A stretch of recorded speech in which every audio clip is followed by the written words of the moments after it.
కేటీఆర్ గారు సార్ ఇప్పటికి ముగ్గురు మినిస్టర్లు ఇంటర్వ్యూ అయ్యారు సార్. డిప్యూటీ సీఎం గారు, సీతక్క గారు, అదేవిధంగా ఎల్ఏ మినిస్టర్ గారు. నేను వారిని కోరుతా ఉన్నా అధ్యక్ష, మాకు అన్ఇంటరప్టెడ్గా మాకు ఇవ్వండి, తొందరగా కంక్లూడ్ చేస్తాం. మధ్యలో మళ్ళీ వారు రిజాయిండర్లు రిపార్టీలు ఇవ్వాల్సిన అవసరం లేదు. అధ్యక్ష వారు అన్నారు అధ్యక్ష మీరు చేయండి, సజెషన్లు ఇవ్వండి. ఎస్ సార్, ఇస్తాం సార్.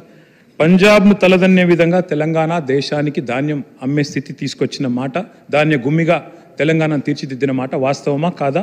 గౌరవ ఉప ముఖ్యమంత్రి గారు సభ ద్వారా ప్రజలకు చెప్పాలి. నిజంగా తెలంగాణ పంజాబ్ను హర్యానాను తలదన్ని వరి ధాన్యం ఉత్పత్తిలో ఈరోజు అగ్రభాగానికి వచ్చిన మాట వాస్తవం కాదా? నా తెలంగాణ రైతు పొలాల్లో నాట్లేయడానికి వాళ్ళ పక్క రాష్ట్రాల కూలీలు మన దగ్గరికి వలస వస్తున్న మాట వాస్తవం కాదా? అందుకే మేము అంటా ఉన్నాం అధ్యక్ష.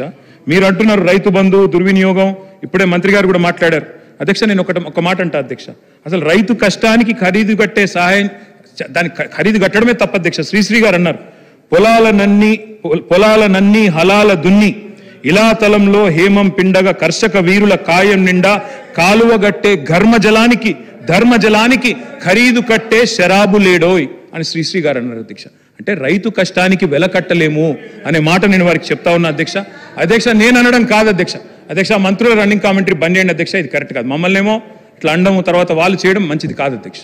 అధ్యక్ష ముఖ్యమంత్రి గారే అన్నారు అధ్యక్ష, మేము అనలేదు. వారు ఏమన్నారు అధ్యక్ష, ముష్టి 10,000 ఏంది, కేసీఆర్ బిచ్చమేసినట్టు 10,000 ఇస్తున్నాడు, నేను 15,000 ఇస్తా రైతు భరోసా అని మాట్లాడినారు అధ్యక్ష. మరి వాళ్ళు ఎందుకు ఇవ్వలేదు అధ్యక్ష? ఎందుకు పెట్టలేదు ఈ బడ్జెట్లో? అందుకే అడుగుతున్నాం అధ్యక్ష. తప్పకుండా రైతుల్ని అనుమానిస్తాం, అవమానిస్తాం, ఆంక్షలు పెడతాం, అగ్ని పరీక్షలు పెడతాం, నిందలు వేస్తామంటే ఊరుకోం అధ్యక్ష. తప్పకుండా మాట్లాడతాం అధ్యక్ష. ఖజానాలో సొమ్మంతా కర్షకుడే మింగేసినట్టు గోరంతలు కొండంతలు చేసి ప్రాపగండా చేయడం భావ్యమైన అధ్యక్ష. ఒక పక్క బడా బాబులు భారతదేశంలో 14.5 లక్షల కోట్ల రూపాయలు కార్పొరేట్ పన్ను మాఫీ చేస్తే మాట్లాడడం అధ్యక్ష మనం.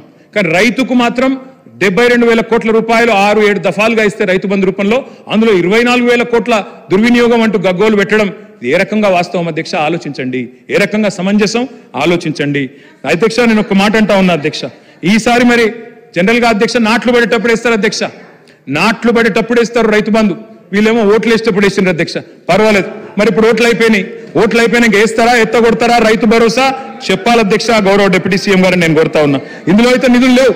నేను అందుకే అంటున్నా, శ్రీధర్ బాబు గారు అడిగినారు, మీరు చెప్పండి సూచనలను. Yes, I'm making a suggestion, reappropriate చేయండి, రైతు భరోసాకు నిధులు పెట్టండి, 15,000 రూపాయలు ఇవ్వండి. మీరు ఇచ్చిన మాట ప్రకారం రైతులకు అన్యాయం చేయవద్దు అని చెప్పి మేము విజ్ఞప్తి చేస్తా ఉన్నాం అధ్యక్ష. వారు చెప్పారు కౌలు రైతులకు ఇస్తామన్నారు, 26 లక్షల మంది కౌలు రైతులు ఉన్నారని వారే చెప్పారు.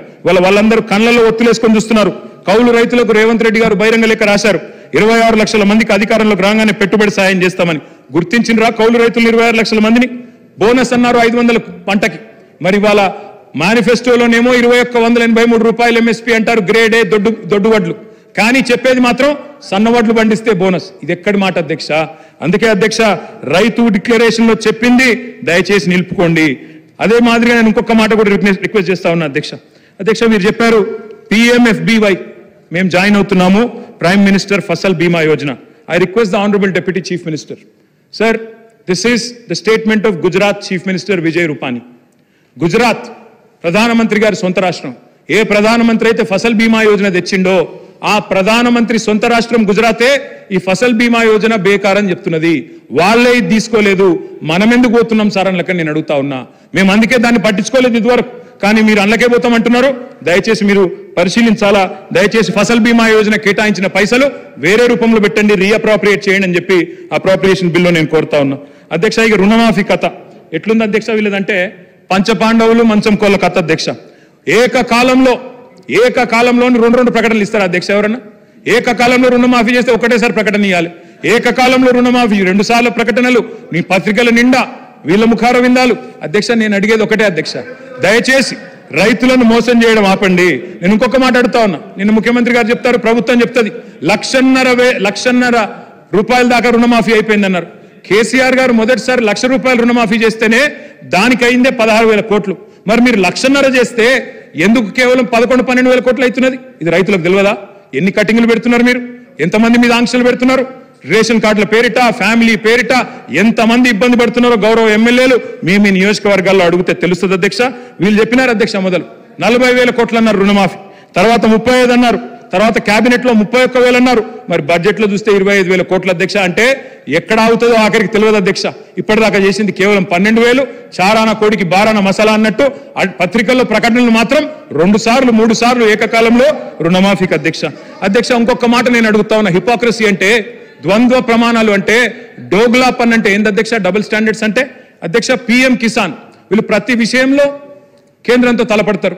కేంద్రం మీద మొన్ననే ఒంటికాలతో లేచిండ్రు, యూనియన్ బడ్జెట్లు ఏమి ఇయ్యలే అని. మరి పిఎం కిసాన్ ఏదైతే రైతు బంధును కాపీ కొట్టి పెట్టుకున్నారో కేంద్రం వాళ్ళు, ఇలా దాని కండిషన్స్ తీసుకొని ఇవాళ రుణమాఫీ చేస్తామంటే ఇది అన్యాయం కాదా అధ్యక్ష? దయచేసి ఆలోచించాలని చెప్పి నేను పెద్దల్ని కోరుతా ఉన్నా. ఇంకొక మాట కూడా